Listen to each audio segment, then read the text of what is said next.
মরুভূমিতে তুষারপাত শুনতে অবিশ্বাস্য মনে হলেও গেল নভেম্বরে প্রথমবারের মতো বিরল এই দৃশ্য দেখেছে মধ্যপ্রাচ্যের দেশ সৌদি আরবের বাসিন্দারা। গালফ নিউজের প্রতিবেদন বলছে, শীতকালীন ছুটির এই মৌসুমে দেশটির উত্তরাঞ্চলের তাপমাত্রা আরও নেমে যেতে পারে। তাবুক, আল জৌফ ও উত্তর সীমান্তে তুষারপাতের পূর্বাভাস দিয়েছে দেশটির আবহাওয়া দপ্তর।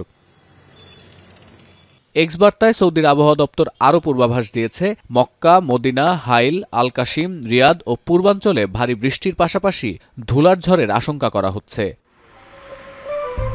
শীতের কারণে বিপর্যস্ত ভারতের রাজধানী নয়াদিল্লির বিমান পরিষেবা। শুক্রবার ইন্দিরা গান্ধী আন্তর্জাতিক বিমানবন্দরে প্রায় 4 শতাধিক বিমান ছাড়তে দেরি হওয়ার পর শনিবার সকালেও অন্তত 50টি ফ্লাইট বিলম্বিত হয়েছে। টাইমস অব ইন্ডিয়া জানাচ্ছে, শনিবার সকালে সাময়িক সময়ের জন্য স্থগিত রাখা হয় ইন্ডিগো এয়ারলাইন্সের বেশ কয়েকটি ফ্লাইট। এছাড়া অবতরণের সময়ও ঝক্কি পোহাতে হয়েছে বিমানবন্দর কর্তৃপক্ষকে। প্রেস ট্রাস্ট অফ ইন্ডিয়া জানায়, কুয়াশার কারণে ফ্লাইট বিলম্বের একই চিত্র ছিল শ্রীনগর বিমানবন্দরে। ভারতের জম্মু কাশ্মীর ও লাদাখে ভারী তুষারপাতের পূর্বাভাস দিয়েছে দেশটির আবহাওয়া দপ্তর। পূর্বাঞ্চলীয় এলাকাগুলোতে তাপমাত্রা 6 থেকে 11 ডিগ্রি সেলসিয়াসের মধ্যে ওঠানামা করতে পারে। এছাড়া উত্তরপ্রদেশ, আসাম, মেঘালয়, তেলেঙ্গানা ও কর্ণাটকে শীত বাড়ার পূর্বাভাস দিচ্ছে আবহাওয়া অফিস। উত্তর ভারতে কুয়াশার কারণে অর্ধশতাধিক ট্রেন বিলম্বিত হয়েছে বলে জানাচ্ছে রেলওয়ে বিভাগ। শীতের তাণ্ডব চলছে পাকিস্তানের খাইবার পাখতুনখোয়া ও পেশোয়ারে। আগামী 6 জানুয়ারি পর্যন্ত প্রাথমিক ও মাধ্যমিক স্কুল বন্ধ রাখার নির্দেশ দিয়েছে প্রশাসন। পাকিস্তান অবজারভার বলছে, চলতি সপ্তাহে দেশটিতে বাতাসের আর্দ্রতা 94% পৌঁছাতে পারে। লাহোরের তাপমাত্রা নেমে আসতে পারে 9 ডিগ্রি সেলসিয়াসেরও নিচে। একদিকে কুয়াশা, আরেকদিকে স্মগ এফেক্টের কারণে গেল ডিসেম্বর থেকে এই অঞ্চলের বায়ুমান নিয়ে উদ্বেগে আছেন স্থানীয়রা।